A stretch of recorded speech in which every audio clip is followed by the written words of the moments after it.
It's Friday, September 17th, 2021, right here now where I sit.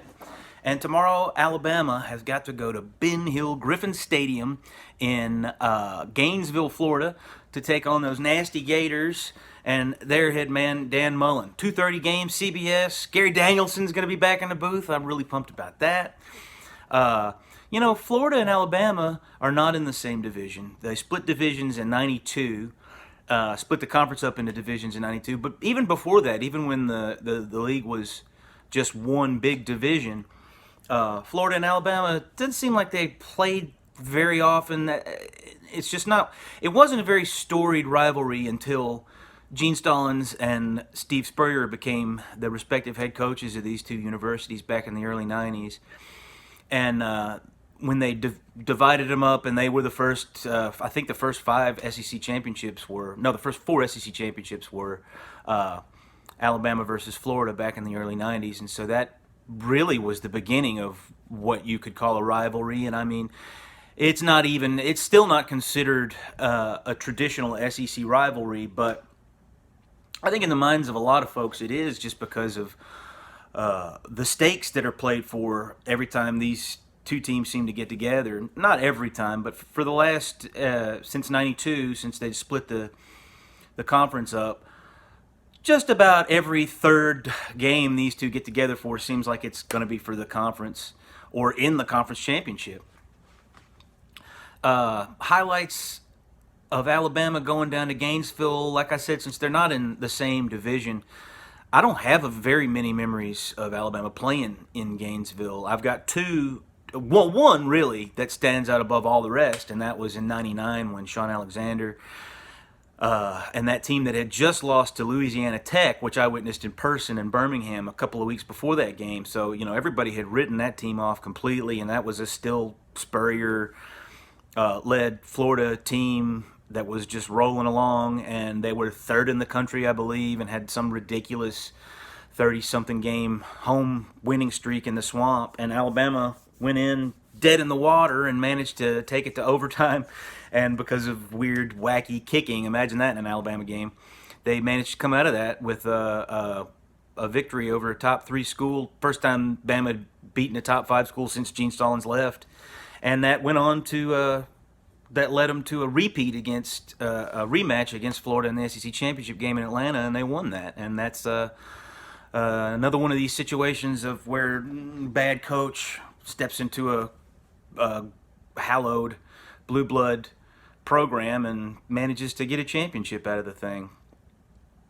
Sounds a lot like our pal the Gorilla down there in Baton Rouge, but we're not here to talk about that right now, are we? We're here to predict what's going to happen in this game tomorrow.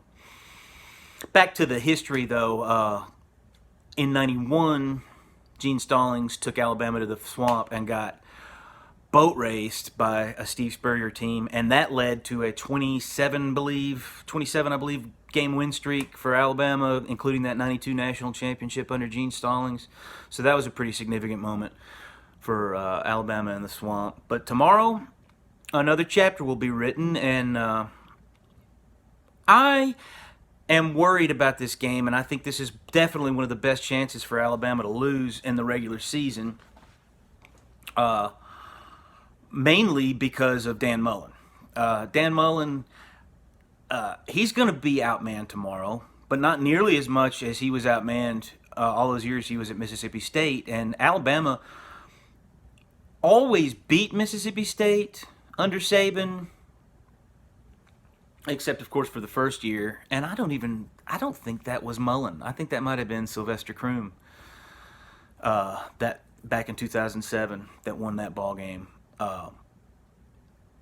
But Mullen, ever since he got to Mississippi State, he was always outmanned, and very rarely was he getting slapped around. Now he lost a lot, but he very rarely just got embarrassed, even with that lack of manpower. And now he's at Florida, so I don't expect us, as long as he's at Florida, to ever just go in there and handle them easily without having to sweat.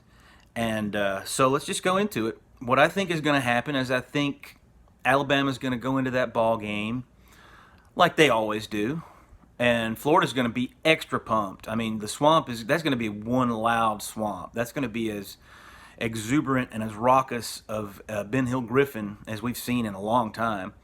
And but I don't think Alabama's going to be fazed by that. They rarely are.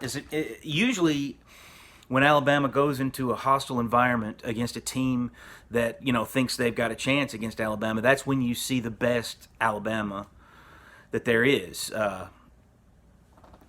These sleepy games in Bryant-Denny are the ones that worry me more than anything. But they're going to be laser focused for the swamp and for a Florida team that took them 15 rounds to knock out in that SEC championship game last year. So what I think will happen is I think Alabama's going to go in there and obviously be tight and look good, and they definitely have an advantage over Florida right now. Today, Alabama's got a talent advantage, or at least a developed talent advantage over Florida, because we know, because of the Miami game, that the Alabama offense is not going to be that much lower of a level than they were last year. Now, I don't expect them to be at the same level that they were last year, but because of the Miami game, I think it's pretty safe to say that they're going to keep pace reasonably enough to assume that this is a strong offense, that teams are going to have trouble slowing down. Now, Florida, on the other hand, they're also losing an all-timer of an offense with Trask and Kadarius Toney and Pittman, and we don't know if they are still going to be able to play at that level because they haven't had the competition to give us those kind of answers yet. We'll find out about Florida's offense tomorrow, but I'm going to assume that they're okay. I'm not going to assume that they're as good as they were in that SEC championship game last year yet. They might be by the end of this year. But when you're doing predictions, you just have to make some assumptions. And I'm going to assume that they're not quite where they were last year, but they're going to be fine. I don't have any clue what their defense is going to be like. Mullen always has a sound, strong defense that doesn't just get smacked around and embarrassed and busted coverages and all that kind of stuff. So I don't expect to see any of that tomorrow either. I think Alabama's going to go in. I think they're going to get an early lead. Probably a couple of scores. And I think that it's going to look, in the late first quarter, early second quarter, it might look like Alabama's about to run away with it, and it's going to be a no contest. But I do think that the Florida Gators are going to, at that some point in the second quarter, probably get their sea legs and make it a game before half. And I think they'll probably keep it there. One score, maybe like 10 points, 2 touchdowns. They'll keep it that way all the way through the third quarter. And in the early part of the fourth quarter, Alabama will score a touchdown that's going to make the game a 2-possession game. They'll keep it that way until late in the fourth quarter. Florida will never be able to overcome at least a touchdown deficit.